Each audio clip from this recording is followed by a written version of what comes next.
Assalamualaikum warahmatullahi wabarakatuh.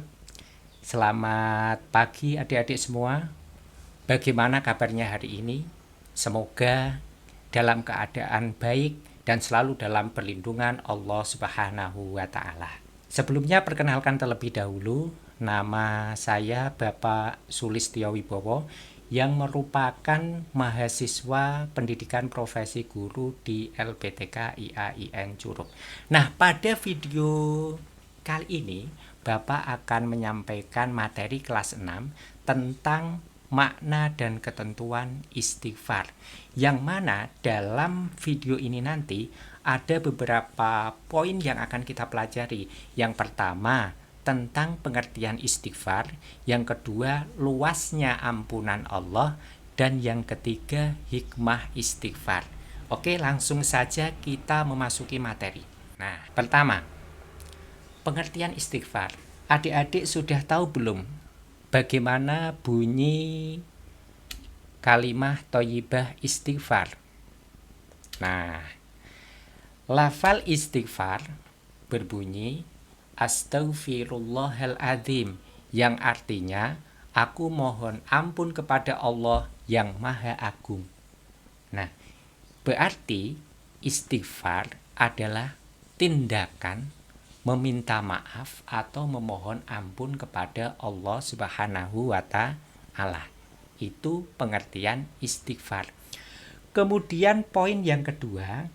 Nah, poin yang kedua itu tentang luasnya ampunan Allah Subhanahu wa taala. Kalimah thayyibah istighfar itu dibaca ketika bersalah atau berdosa tanpa harus melihat tempat, keadaan maupun waktu. Nah, agar menjadi kebiasaan ketika bersalah atau berdosa membaca kalimah thayyibah istighfar, maka harus dibiasakan dalam kehidupan sehari-hari. Ini harus kita biasakan. Nah, kita harus tahu setiap orang pasti mempunyai kesalahan, baik disengaja maupun tidak. Ya tidak, adik-adik. Nah, kesalahan itu maka kita harus minta maaf.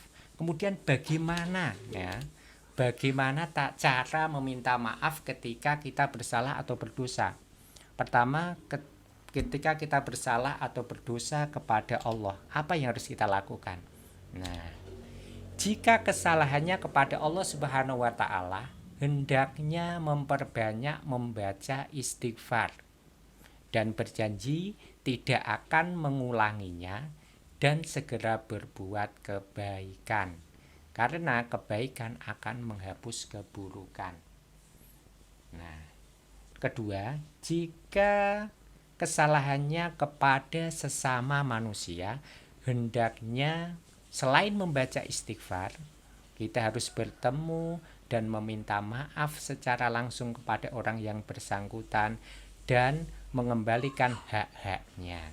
Nah, adik-adik selanjutnya. Nah, kemudian bagaimana? Mudah kan? Maukah kamu melakukannya? Jika kamu bersalah, nah, Allah Subhanahu wa taala akan mengampuni dosa dan kesalahan kita, karena Allah Subhanahu wa taala memiliki sifat Maha Pengampun.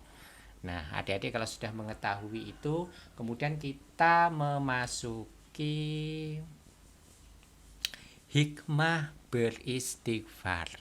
Nah, adik-adik harus tahu bahwa dengan kita membiasakan beristighfar dalam kehidupan sehari-hari, akan ada beberapa hikmah yang akan kita peroleh. Yang pertama, hati menjadi tenang. Dengan memperbanyak istighfar, hati kita akan menjadi tenang, tentram. Nah, karena dosa kita diampuni oleh Allah. Kemudian yang kedua, diampuni segala dosa oleh Allah Subhanahu wa taala.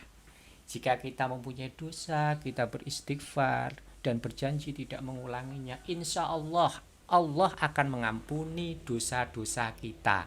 Nah, kemudian yang ketiga, diberikan kelapangan rizki. Jadi orang yang mau beristighfar, memperbanyak istighfar, insya Allah rezekinya akan dimudahkan oleh Allah Subhanahu wa Ta'ala. Kemudian yang keempat, nah, selalu memiliki sikap rendah hati dan tidak sombong.